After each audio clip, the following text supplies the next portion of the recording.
Hello everyone, today we are diving into one of the most twisted, misunderstood, and deliberately distorted stories in all of ancient Chinese history, the true identity of Zhao Gao, the man who pulled the strings behind the collapse of the Qin dynasty, the first unified empire in Chinese history.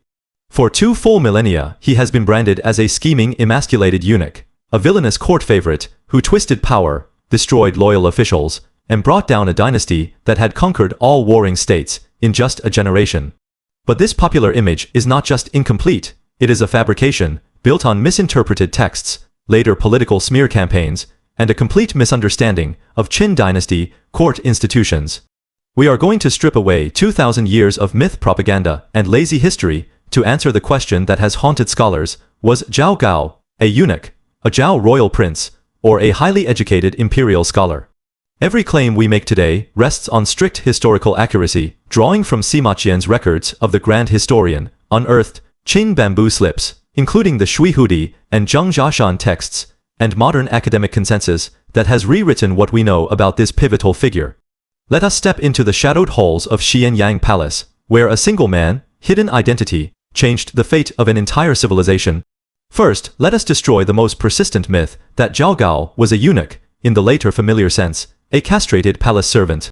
This belief has dominated popular history, textbooks, and even dramatic portrayals for centuries, but it collapses under serious archival scrutiny. The confusion comes from 2 Qin terms that were brutally misread by later dynasties, Huan and Yinggang.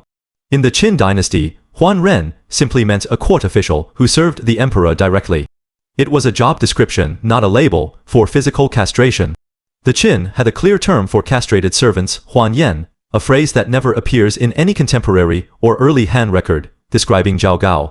The second term, Yinggang, was long thought to mean a prison for castrated men, but Shui Hudi, Qin bamboo slips, prove this is a scribal error for Yingguang, a government workshop that housed rehabilitated criminals and their families. Zhao Gao was born there because his mother had been convicted of a crime, not because he was castrated. The single most damning piece of evidence against the eunuch myth comes from the records of the grand historian itself. Zhao Gao had a daughter who married Yan Le, the magistrate of Xiangyang. Yan Le later led the coup that killed Qin Ershi at Zhao Gao's order. A castrated man cannot have biological children, and this fact is not a minor detail.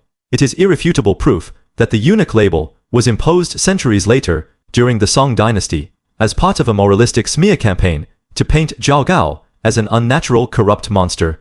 The Qin court trusted Zhao Gao with the position of Zhongche Fuling, the official in charge of the emperor's personal chariots and imperial seals, a role that required physical strength, complete trust, and unimpaired status. No castrated servant would ever be given such a sensitive, high-ranking, military, and administrative post. This myth was not an accident. It was a deliberate rewriting of history to simplify the fall of Qin by blaming a single degenerate figure, rather than confronting the systemic flaws of the empire's brutal legalism and authoritarian rule. Now let us turn to the second, far more romantic and politically charged claim that Zhao Gao was a prince of the Zhao state, driven by revenge to destroy Qin from within. This narrative gained traction in the Qing dynasty, supported by scholars like Zhao Yi, who argued that Zhao Gao was a Zhao royal who voluntarily castrated himself to infiltrate the Qing court and avenge his conquered homeland. The root of this story lies in Sima Qian's line that Zhao Gao was Zhu Zhao, Shu Shu Yi, a distant relative of the Zhao clan. The Zhao state was one of Qin's fiercest enemies, destroyed in 228 BCE, after decades of brutal warfare, including the infamous Battle of Chengping, where Qin forces buried 400,000 Zhao soldiers alive. It is easy to see why this revenge tale captivated later generations. It turns Zhao Gao from a power-hungry courtier into a tragic, heroic avenger, a real-life Zhao orphan who dedicated his life to destroying the empire that killed his people. But mainstream historical scholarship rejects this as dramatic fiction, not fact. Sima Qian never calls Zhao Gao a prince or a direct royal heir. He specifies he was a distant relative part of a minor impoverished branch of the Zhao clan that had already fallen into low status long before Qing conquest. There is no contemporary evidence to support the claim of voluntary castration, which we have already disproven. The revenge narrative is a later moral fable, crafted to give meaning to the sudden collapse of Qin. While Zhao Gao certainly harbored personal ambition and resentment toward a system that had marked his family as lowborn, There is no credible proof that he acted out of loyalty to the Zhao state, or a deliberate plan to destroy Qin. This story is powerful, emotional, and completely unsubstantiated by hard historical evidence. It is a myth that makes for great storytelling, but distorts the complex political reality of Qin's final years. The third and only identity, supported by all reliable evidence, is the one most ignored by popular history. Zhao Gao was a brilliant, highly educated, imperial scholar and legal expert, one of the most talented intellectuals in the Qin court. This is not a minor detail. It explains why the first emperor, Qin Shi Huang, trusted him with the most sensitive roles in the empire. Qin was a legalist state, built on strict universal law. Literacy, calligraphy, and mastery of legal codes were the keys to advancement in its bureaucracy. Zhao Gao excelled in every one of these areas. Historical records confirm that Qin Shi Huang personally selected Zhao Gao to tutor his youngest son Hu Hai in reading, writing, and Qin penal law, a responsibility only given to men of exceptional learning and reputation. Zhao Gao was not just a clerk. He was a leading intellectual of his time. He played a critical role in Qin's signature cultural reform, the standardization of writing, known as Shu Tong Wen. Alongside Prime Minister Li Si and another scholar, Hu Wujing, Zhao Gao helped create the unified small seal script that replaced the messy, inconsistent scripts of the warring states. He personally wrote the Ai Li Pian, a 6-chapter official textbook used across the empire to teach the new script. This text was so influential that it remained in use into the early Han Dynasty.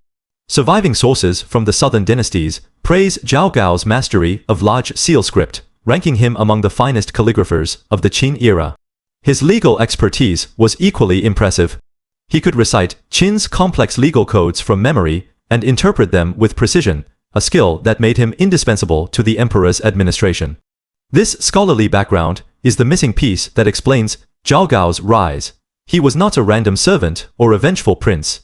He was a self-made intellectual who climbed from a low-born criminal-linked family to the heart of imperial power, using his brain, his discipline, and his understanding of Qin's bureaucratic machine. To understand Zhao Gao's impact, we must connect his true identity to the most fateful moment in Qin history, the coup at Shachu. In 210 BCE, Qin Shi Huang died suddenly during a tour of his empire. Zhao Gao, as keeper of the imperial seals, held the power to control the emperor's final edict. The original edict named Prince Fusu, a moderate, respected heir as successor. But Zhao Gao saw an opportunity. Fusu would ally with the powerful Meng clan enemies of Zhao Gao, while Hu Hai, his own student, was young, easily manipulated, and loyal to him. In a breathtaking act of political daring, Zhao Gao convinced Li Si, the prime minister, to join him in forging the imperial edict. They ordered Fusu and General Meng Tian to commit suicide, installed Hu Hai as Qin Ershi, and seized control of the court. This was not the act of a mindless eunuch or a passionate avenger. It was the calculated move of a brilliant legal scholar who knew exactly how to exploit Qin's bureaucratic rules, imperial authority, and court rivalries. Once in power, Zhao Gao used his legal expertise to eliminate rivals, twist laws, to crush dissent, and consolidate absolute control. His most infamous act, pointing at a deer and calling it a horse, was not a random display of madness. It was a cold political test to identify which officials dared to defy him. Within 3 years, Zhao Gao's power plays, combined with Qin's brutal oppression, sparked mass rebellions that tore the empire apart. He forced Qin Ershi to commit suicide, tried to seize the throne himself, and was finally killed by Ziying, the last ruler of Qing, who had pretended weakness to trap him. What makes Zhao Gao's story so chilling is not that he was a cartoon villain, but that he was a product of Qin's own system. The Qin dynasty valued talent, discipline, and legal mastery above birth, and Zhao Gao embodied those qualities.